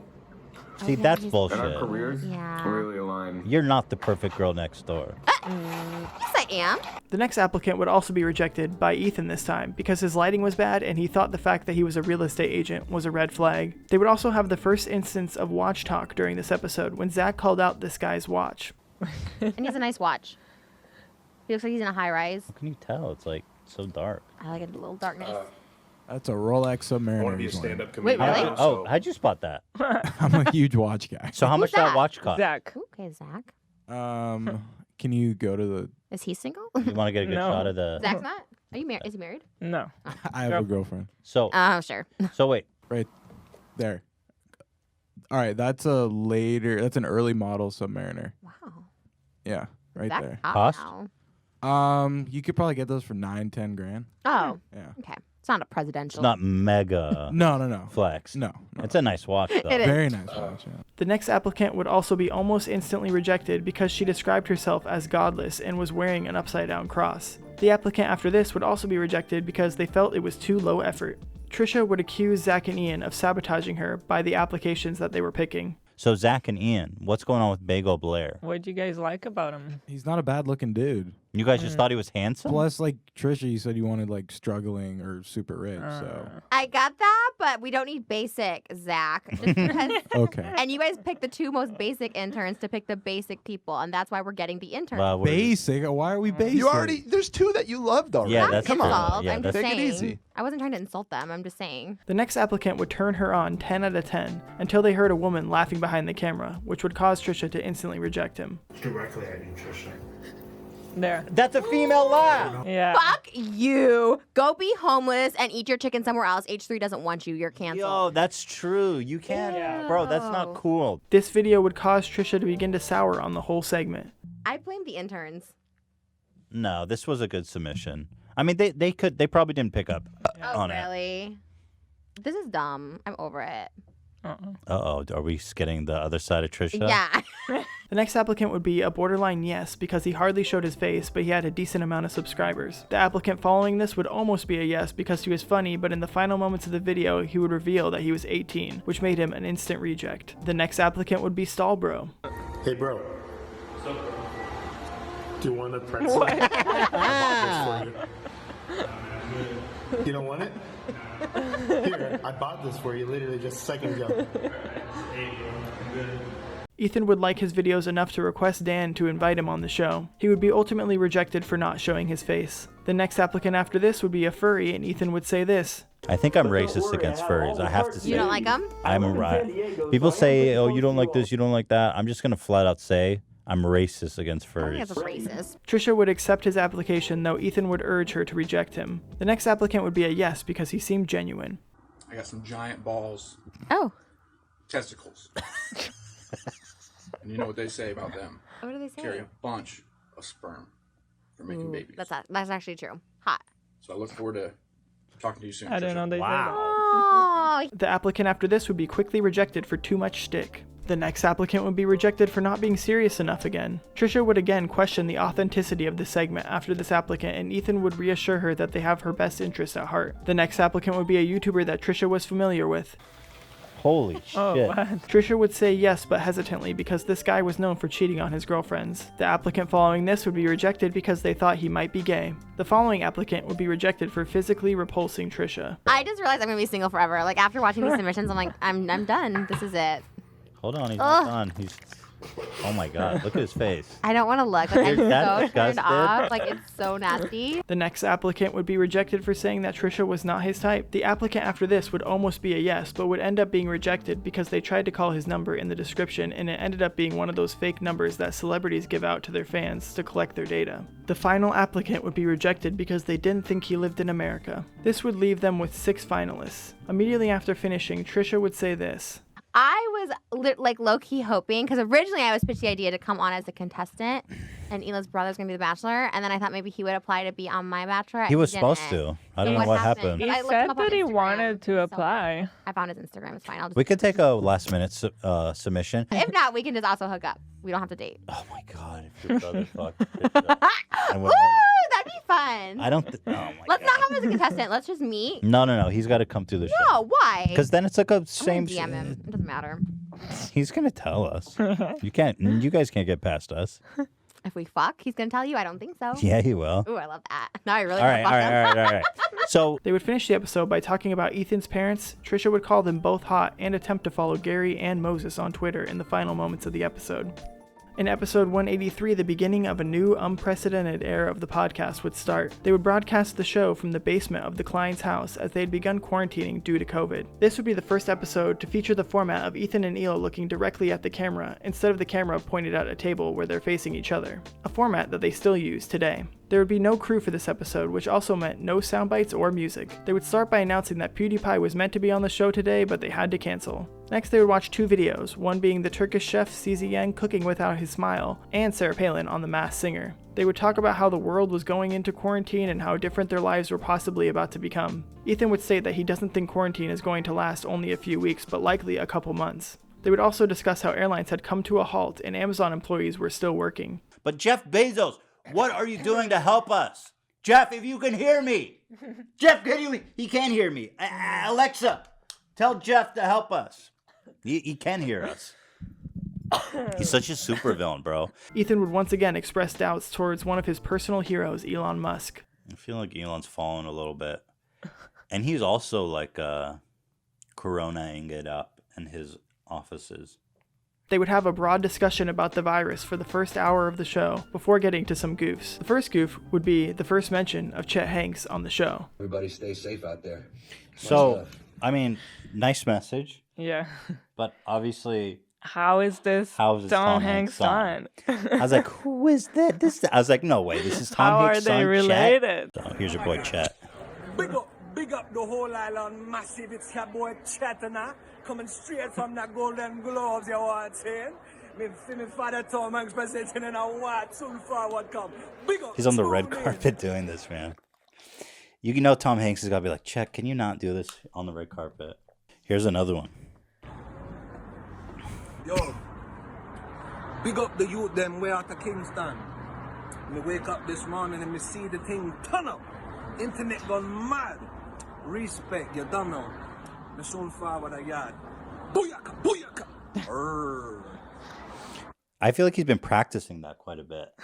The next goof, I guess, would be how Jared Leto missed COVID because he was at his cult meditation retreat. They would go over the differences in the packages that the retreat offered, and Ethan would note the similarities to the Fire Festival. They would finish the show by wondering if this episode was watchable. In episode 184, Trisha would ruin the podcast. Welcome, everybody, to the PewDiePie Couldn't Make It Today podcast. Actually, funny that I joke because he was scheduled to come today. Even with the He quarantine. was going to Zoom in. Oh. Zoom or Zoom? Zoom. Oh, Zoom. He was going to Zoom in, and something happened. He couldn't Maybe make it. because you were trying to download Zune. Maybe Zune wasn't connecting or something. We're having software problems. Next week, PewDiePie will be joining us, so looking forward to that. First, they would announce they had put out a new H3H3 Productions video called The Morons of the Coronavirus. He would show a clip that he used in this video of Kenneth Copeland. It looks like he dipped his hand in Vaseline too, which is awesome. What's with that? So he could finger a baby. And I consider not my own body. Just ready at any time. I consider not. Then he would go on to explain how his grandma was in the hospital, presumably with COVID, and he didn't think that she was going to make it. He would continue to talk about COVID for a while. Upon returning from the break, they would show one of the more iconic cringe videos to come out of lockdown, when Gal Gadot enlisted other celebrities to sing Imagine together. Imagine there's no countries, yeah. It's like, dude, it's just 3 lines. You don't have to imagine. I don't know who that guy is, but imagine there's no time. Yeah. And like everyone's trying to show off what good singers they are and shit with 3 lines. After this, they would have a rare second ad break. After the break, they would continue to talk about COVID and the ways it can spread. Then they would say how they sent out the Philly Offensive, the Roll Patrol guy, to make a field report video for them. Ask you a quick question. What do you think about the coronavirus? Are you worried? He just bounced. What the fuck? What? Jesus. Wait, what? What just happened? Even though this was all a sketch, I still find it impressive that he crashed a car for this video. What do you think about the coronavirus? Are you worried? What? What the fuck? Jesus Christ. What? Oh my god. What did I just witness?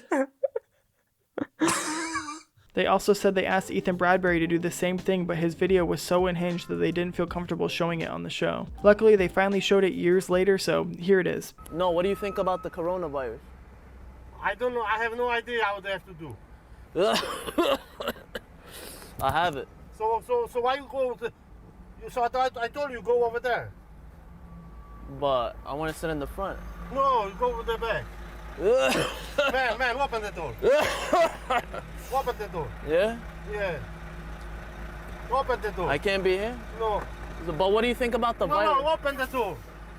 Excuse me, you know where the car rentals is? Downstairs. Huh? Downstairs. How do you get there from here? Fuck off, man. Don't cough around me, all right? Downstairs. Go downstairs. What the fuck's wrong with you? Downstairs and where? You being fucking stupid or something?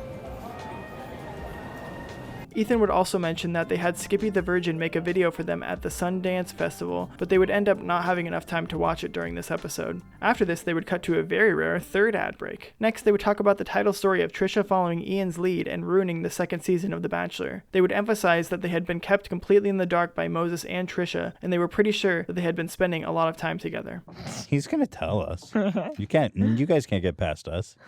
If we fuck, he's gonna tell you. I don't think so. Yeah, he will. Ooh, I love that. Ethan would have a theory that Moses is embarrassed to admit that he actually likes Trisha. Look at his face. What is he doing? It's like he's goofing on us. They would review some Trisha tweets. This happened around the same time, the same day. She says, "I don't know if I'm in love or just bomb-ass dick." Then they would announce that The Bachelorette is canceled, and it is clearly cursed. The Bachelor is over. It's cursed. It's so cursed. After this, Ethan would say that he has more stuff on the dock but feels like ending the show. He would reluctantly move on to a few other topics such as this Dr. Phil post. Can someone explain to me what the hell is wrong with Dr. Phil? He tweets out big knife, small wife. Hila, unpack that for me. A news report gone wrong. So this guy's doing an on-the-field reporting and a bunch of bison start roaming towards him. Come on, 3. Oh my god. Oh my god. Oh no, I ain't messing with you. Oh. I think this is live. Oh, I'm not messing with you. And some good news sent from Dan. If you're on a call and you're joined in a meeting and now somebody is starting to eat some chips, opening the chip bags, you can hear a lot of background noise, and it's very hard to understand me very clearly. Tell us Now with about the it. power of AI, teams can remove that background noise, and you can understand me very clearly. So, how about this? How about just don't eat chips during a call? Well, you would think that, but Dan apparently cannot stop. He can't understand that. Even during a show. In episode 185, Ethan and Hila would defend iDubbbz. They would start by checking in on the crew members who were present via Zoom during this episode. Ethan would also declare that Ian edited their most recent H3H3 Productions video on dumb products, and Ian would tell his story of the editing process. So I went to your guys' place and I picked up a SD card with footage on it, and I bring it back and I put it in, and it's all labeled that date, and I start scrubbing through it, and then Ethan's in the bathroom and he's shirtless. First of all, my whole life I've never filmed anything like that, and Hila's like, don't worry, or I was like, we'll just edit it out. But me and Hila said to each other at the time, this is cursed, this footage is so cursed. So he's I remember filming this. It was like an ad for like Dollar Shave Club or something, right? Yeah. He's shaving himself in his chest, and then at one point he turns to Hila and goes, don't worry, we'll just cut this out later. And then pulls his pants down, and I saw everything. All of it. I remember my dick was really small, by the way, that day. Because I remember looking at it, and I was like, I usually show better than this, but it's just Hila, and nobody's ever going to see this. Right away, I looked to the top right of the screen, and just peripheral was like, okay, yeah, that was a penis. Oh, man. I did a shot where I was shaving my asshole. Did you see that one? Or you just saw me take my pants off? Wait, no, I didn't see any assholes. So you didn't even see thankfully you didn't even see the worst of it. Also, Ethan and Hila would question why Dan's background looked off. Dan, that's not your room, obviously. What are you trying to deceive? No, I'm at home. It's all good. I'm at home. Why is your hair glowing purple? Oh, I've got a... Why does it look like you're keyed out and the key doesn't even keep up? I got I like a black light kind of backlight thing in my room, you know? Okay. Yeah. Oh, shit. Wait. Hold on. Wait, hold on. That's still an image. Yeah. What's happening? Wait, are you in the podcast room? Well... Because it still looks... Oh, you are in the podcast room. You are. What? There's all kinds of garbage back there. I've been living on that couch. There's like a bottle of LaCroix and chip bags back there. Hold on. Here. Or wait, hold on. No, I'm chilling. I'm chilling at home, guys. It's no big deal. Dan is living on the couch at the podcast studio. This is better than my apartment, so I don't know. There's nobody here. I figured. So you're in Ethan's seat. That's funny. What does that mean, Dan? Is that some kind of psychological thing? You're sitting in my seat. You're in the podcast studio. What's going on? You have some unresolved issues? Ian would also show off a piece of art that he keeps in his bedroom. All right. Disturbing, What bro. is Why this? is Michael Jackson in bubbles? What is wrong with you? So, there's something about this that is just so unsettling to me. Seriously. You hung it in your room. When getting into the main topic of iDubbbz, Ethan would first define the word simp, a new slang term. A simp, I guess, comes from simpleton, is a derogatory term used to call people who subscribe to these OnlyFans accounts. So they subscribe, and then I guess they somehow think that they have a chance with her. So I should just chime in because I too assumed simpleton was the origin of this, but I've since been corrected that it's actually an acronym. Oh, no way. What does that mean? It is someone idolizing mediocre pussy.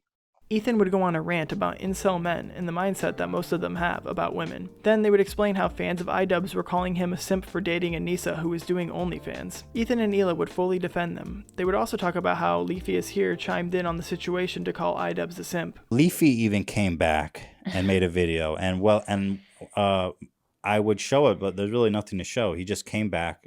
He showed a clip of Ian saying, "I don't care if dudes jerk off to pictures of my girlfriend."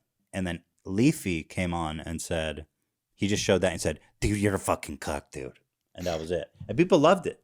People loved the video. Really? And I said, well, Leafy, you're putting about as much effort into your content as you ever did. People saying, oh, Leafy, come back. I would love to see Leafy come back and try to exist in the landscape today. They would say that the conversation was also shifting into how Anissa is generally a bad person. Some of the evidence would be her tracing over other people's art, how she preaches body positivity while fat-shaming others, and her bitching about iDubbbz in a private Discord group. The topic as a whole would take up the first half of the episode. They would then move on to a Trisha and Moses update. They would explain that they were frustrated with Moses because he had not been forthcoming about what was going on. And it's not even that I'm upset that they're together. I just want him to tell me what's happening. They would also watch this video by Trisha. Line for you guys.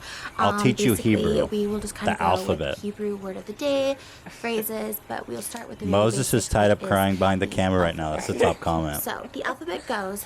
Next, they would do a hard-hitting investigation on whether or not Andrew Cuomo has a nipple piercing. The results would be inconclusive. Next, they would watch Zoom fail videos, as there were a large increase of them as people were having to use Zoom more during COVID. Oh my god. Nasty, arrogant, smart. It's like 1 million people joining. Oh my god.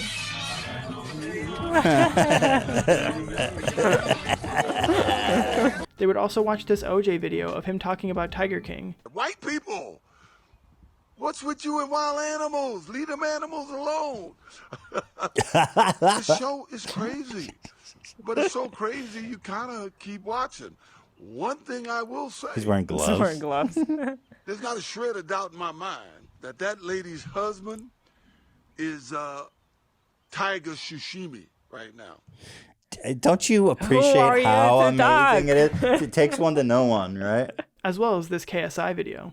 Do you know why he's not here?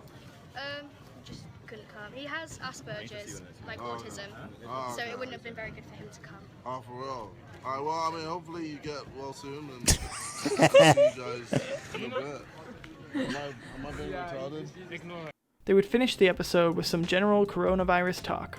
In episode 186, epidemiologist Erik would call in for an interview about the coronavirus. They would talk about the origins of the virus, how different countries responded to it, what we can do to reduce the spread, as well as what the virus actually is. This episode is very much a time capsule episode and does not have any goofs, gaffes, or crew interaction. Unless you're really feeling nostalgic for the early days of the pandemic, this episode can probably be skipped. In episode 187, the Trisha and Papa John arcs would continue. They would start by announcing that they would be giving away $100,000 from their own money over the course of the next 100 days. They would choose 2 people a day to give $500 each to, via Twitter, no strings attached. They would also say that Brendan Green, the creator of PUBG, donated $50K and Papa John donated $100K, so actually 5 people would be getting $500 a day. Next, they would talk about Some Ordinary Gamer, who made a video criticizing Ethan for donation shaming Jeff Bezos, which he didn't even do. Ethan would express frustration with people being so willing to believe anything about him when it's not true. He would also make another H3H3 Productions video in response to Some Ordinary Gamer called Everybody Loves Ethan. They would then show how Some Ordinary Gamer had apologized after Ethan made his video. Next, they would talk about how Trisha released a video called H3 Ruined My Relationship. Trisha would describe how she now hates Ethan and Hila because they were trying to break up her relationship. She goes, I absolutely hate Ethan. Like crazy. Like she lost her mind. Like what? You know? Crazy. And Keemstar's like, yeah, you go, Trisha. And like the day before, he's like saying awful things about her. But then all of a sudden, Ethan ruined my relationship. You go, girl. I've always been a huge fan. Ethan and Hila would say that they did not care that Trisha and Moses were dating, just that they thought it was bizarre how secretive they were being about it. After this, they would talk about how they were informed that one of the people that swatted the clients was caught, and they would show his picture. Looks like a real winner to me. Next, they would check in with Papa John about how the pizza business was doing extremely well as a result of COVID. He would give an update on the court case involving him being ousted from the company and that it was going to discovery soon. To finish off the check-in, Ethan would ask once again about Papa's dating life, which he said was currently non-existent due to COVID. To finish off the show, they would chat a bit with Dan, who would clarify that he wasn't actually sleeping in the studio in the last episode and that he just needed to be there to run the show. In episode 188, the SoFlo arc would be brought back to life. To start the episode, Ethan would make an announcement that his accountant advised against taking Papa John's money because he was not running a nonprofit, so Papa donated the $100,000 in the client's name to an LA food bank. Next, Ethan would talk about Elon and of course reiterate that he's still a fan of him. However, it seems like he's losing his mind on Twitter recently. Gave proof through the night that our flag was still there and the rocket's red glare, the bombs bursting in air. Now give the people back their freedom. Isn't that great? He's like, I sang the Star-Spangled Banner. Now give the people back their freedom. Next, they would talk about a streamer bitching about how $5 should not be that much to subscribe to her. A sub is $5. At maximum, in whatever your currency is, it's maybe $10. And it doesn't matter how broke you are. If you have time to watch Twitch, Still $5. You have $5 is kind of a lot. After the break, they would watch her apology. What I said was tone deaf, insensitive, and stupid. And I recognize that. Ethan would also state that he went down the clip hole and found this video of her as well. Smiling with me, enjoying your life, which you do deserve to enjoy. Each and every moment of your life you enjoy, and each and every moment of your life is worthy. Guys, you can do it. You can be the best that you can be, and we can do it together. It's gonna take effort. It's going to take patience. It's going to take a lot of work. But if we don't try, then what the fuck is stopping us from just throwing ourselves off a bridge and giving up and saying, yeah, the planet is dying, the government hates us, the animals are leaving, the aliens aren't contacting us, we might be alone, it just might be you and me, but that's okay, because do you really need anyone else? Damn. So obviously she has to be on drugs, right? Can you deliver a speech like that sober? Next, they would talk about the latest season of 90 Day Fiancé, and we would get a new dance soundbite. But every time he talks about her, he says my girlfriend. Anyway, you gotta watch it. You gotta watch it. You gotta watch it. They only chat over this website, and he spent like $100,000 on it. $100,000. Like, what the fuck? Like, and then we he goes, were talking the other week about with the whole iDubbbz thing about people not understanding simp and misusing it and all this stuff. That's a fucking simp. Like, that textbook. They would watch one more video by the same streamer before reviewing some Joe Biden memes since he had recently secured the nomination to run for president. As part of this review, they would listen to this teaser for Joe Biden's podcast titled, Here's the Deal. But the thing that everybody makes fun of me, that when in doubt, I have a peanut butter and jelly sandwich. After another ad read, they would get into the main story that was a bit of a throwback topic. Soflo Antonio running an N95 mask scam. He was taking money for masks and not sending people anything, preying on people during a pandemic. You know, just classic OG YouTube prank stuff. Yeah. That's so bad. That's awful. You can also see the kind of the outline of his package. I wonder if he enhanced for that real? too. What? I didn't notice that. He would Photoshop his package, wouldn't he? They would say that they did not have 100% proof that it was Soflo behind the scam, but the evidence was definitely pointing in that direction. The segment would go on for a while of them just kind of shitting on Soflo. Of course, they would harken back to his first appearance on the podcast once again. Soflo is such a legend, dude. It reminds me, you remember, it was still, to this day, one of the funniest things that's ever been on the show is that story he told about the helicopter. And that was like his story about it was the most humble thing that he's ever done in his life was take an ugly girl for a 20-minute helicopter ride. He was talking about it like he was such a saint to do this. Man, that shit was crazy. At the end of the show, Ethan would bring up the fact that he keeps meaning to get to the video of Skippy at Sundance, but they keep running out of time. In episode 189, the basement would turn on its lights once again for another show. 5, 4, 3, 2, 1. How's everyone doing? Just feeling pretty good. Yeah, Blessed. that's awesome. To start the episode, they would show how pranksters have found a new home on TikTok. This would lead to a new soundbite that is still in fairly regular rotation. What the heck? No, hey, I make these videos where I basically give you guys free iPhones. I'm so sorry, but I basically replace your iPhone. Dude, you're a weirdo, bro. Then they would watch this video of a newscaster falling asleep in the middle of a broadcast. Homie's just sitting upright, dead asleep. Apparently my comment, middle of Tim a Seymour, segment. left guy speechless for once. Tim, I mean, you get my And point. then I Going love this. back They to go to where the you panel, were. and he's It's there impossible. among them We sleeping. made so much money in the name if you've owned. Did they turn him off? Yeah, they must. There's someone like Dan in the back who's like, turn him off. Next, they would talk about how PewDiePie has signed an exclusive streaming deal with YouTube. That must have been a nice, juicy deal for him, though. So congratulations to Felix. Congratulations. The next topic would be about how Big Ed from 90 Day Fiancé had fallen out of favor with the fans for the way he was treating his fiancée. They would continue to talk about other couples from 90 Days, such as a guy who got kicked off the show for having an extensive criminal background, before moving on to the topic of Adele getting skinny. After the ad break, they would finally show the video of Skippy interviewing celebrities at the Sundance Festival. From Always Sunny, Caitlin Olsen. Where they have 6 million subscribers. Would you say, hi, this is Caitlin, and subscribe to the H3 podcast? H3? Yeah. Hi guys, it's Caitlin Olsen. You might want to check out the H3 podcast. Woohoo! You might do it also. Hey, this is David Arquette. You're watching David the Arquette. H3 podcast. What's up, H3 podcast? James Van... There's some deep cuts. James Van Der Beek. Oh, I didn't realize that was 2 words. Van Der Beek. Bro, how you get 4 words in your name? James Van Der Beek. That's a word? Once they watched this, they would congratulate Elon Musk and Grimes on the birth of their new child. A-E, Ash, my elven spelling of AI. Love or artificial intelligence. What's elven about it? Is that an elven character? Okay. A12. No. Elves aren't real, so no. Next, they would watch this video. Oh, he's on a bike, too. It's fucking crazy. And he pulls up, and then he takes this girl. Hey, Mash! The monkey's dragging this poor girl down the street like... Why does the monkey have a bicycle? There's so many questions about this video. And then why was this guy filming? This monkey comes bombing down the street on a bike. Okay? A little tiny monkey bike. They would cover a few random stories such as a new quarter with a bat on it, Tom Cruise going into space to film a movie, and the Navy saying this UFO is unidentified aerial phenomena. The last 30 minutes of the episode would be occupied by general COVID talk and how it was frustrating that some states were not taking it as seriously as others. Ethan would also sing a song about stimulus checks. Thank you everybody for watching. Ending on a high note. Ending on a high note. So happy Also, Mother's Day. Trump removed any oversight on all the stimulus money. United States government just gave out like $2 trillion with no oversight at all.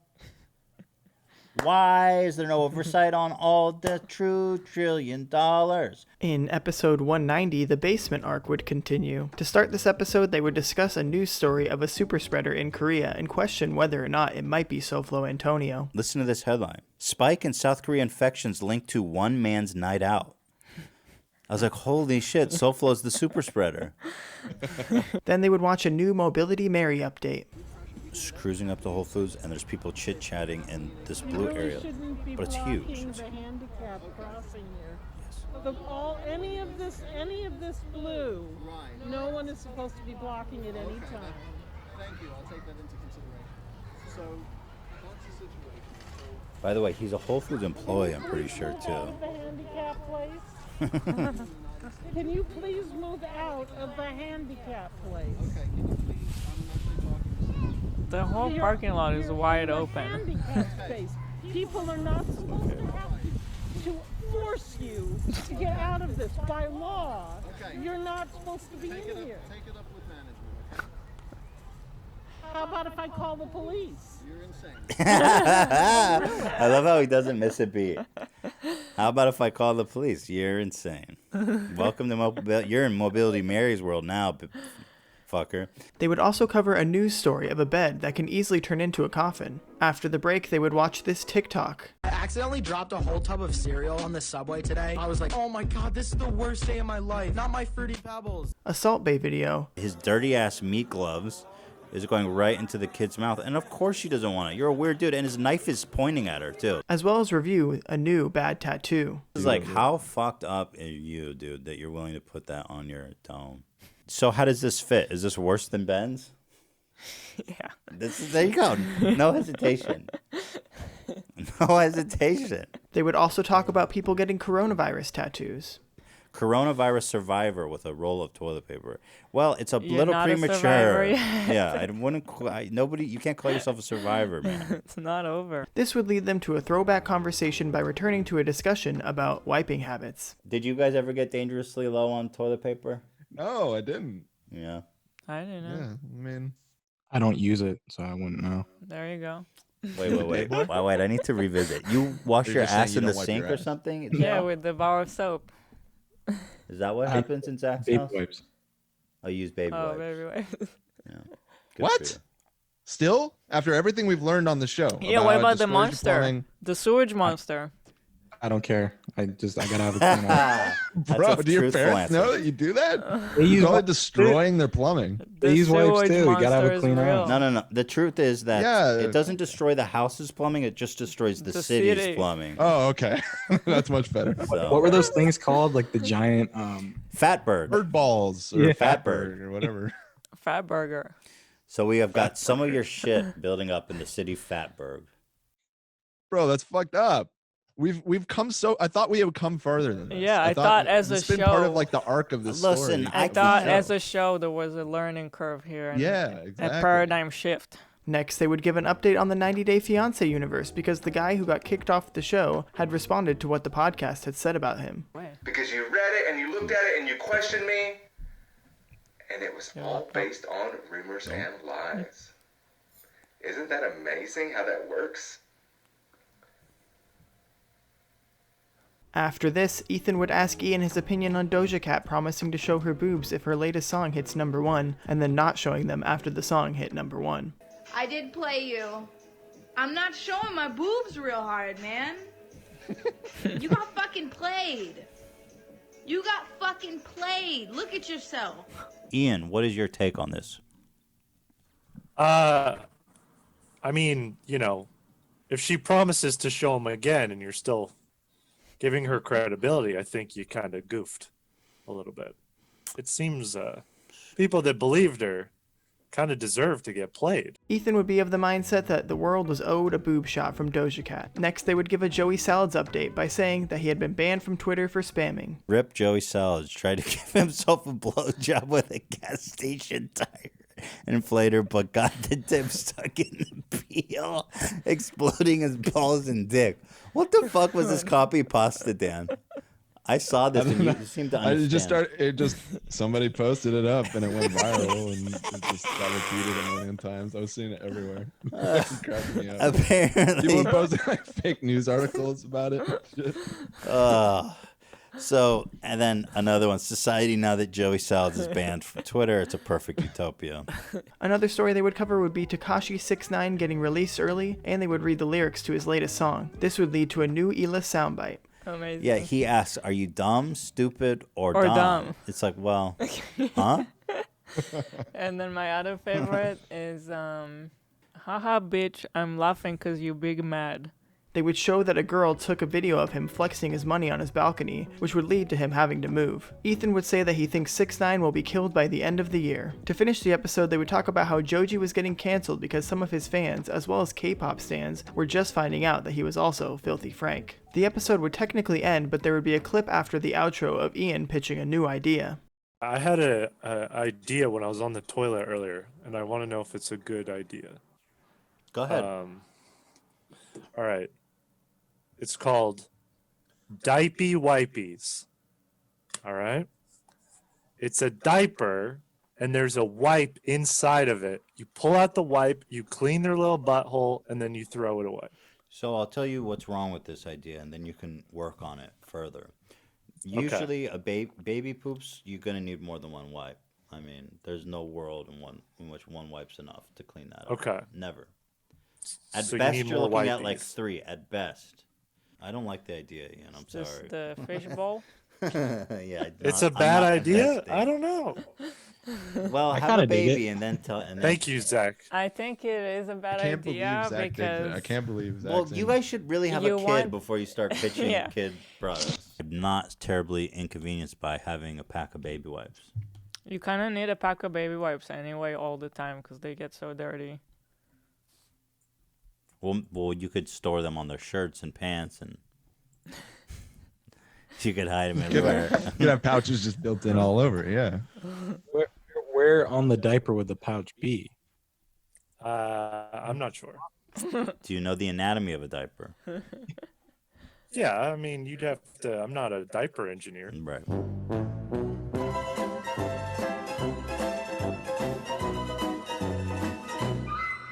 In episode 191, Marc Rebillet would be the guest. He would join after the break, so they would start solo. They would announce that Ian would be absent for this episode because his girlfriend was moving to LA to be with him, and he was flying to get her. Ethan would also announce that he dropped a new video on the H3H3 Productions channel called Content Nuke Keemstar. Next, they would talk about how Chick-fil-A was putting their workers in bubbles to avoid getting COVID. Staying on theme, they would move on to a new product that allows you to eat while keeping your mask on. This is horrific. Yeah, this is horrific. Just take the thing off, man. Continuing further on the theme, they would show that Jeffree Star had released a new makeup palette called Cremation. No, I like cremated better. Cremated pops. You know what would have been better? Plague. Just plague and death. You know what would be better? Corpse, just corpse. Okay. Just corpse that's been rotting for at least a year. Rot. Rot. After the break, they would talk about the fact that Joe Rogan got signed to an exclusive Spotify deal, and they would speculate how much he got paid for it. The next story they would cover would be the story of Quibi, a streaming service intended for viewing on your phone that had recently flopped after investing $1.7 billion. No, you can't be serious. I still don't believe it. That is pulmonary gold disease. As long as I love that you just don't want to believe it. Look it up. I mean, this is a famous folktale. I know, but they shot like it's a joke. I can't take off my golden arm ever. Sir? No, but they're acting like it's a comedy. They're like overacting and stuff.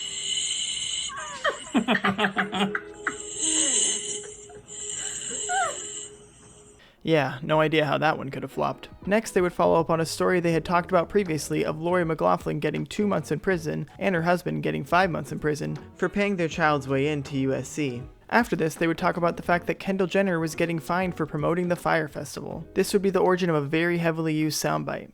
I would call that false advertising. Oh yeah, that's my favorite Ja line Rule. from the Fire Fraud. Ja Rule goes, "It's not fraud. It's just false advertising." That's not fraud. Finally, they would connect with Marc Rebillet. They would very briefly chat with him about how he makes his music and how he got his start, before they would move on to his improvised musical performance. The first song he would create would be used as an intro and outro song for the podcast for a while.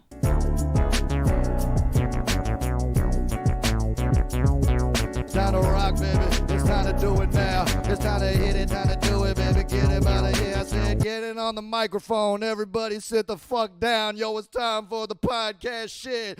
Ethan and Neil and Dan and Zach and Ian, baby. Yo, we're coming through, bitch. Yo, I got a little podcast, baby. Gonna come through with the podcast. I gotta get the news on blast. I'm talking about Trisha Paytas. I'm talking about food, fast food. I'm talking R. Kelly. Do you have your passport, bitch? I said, do you have your motherfucking passport?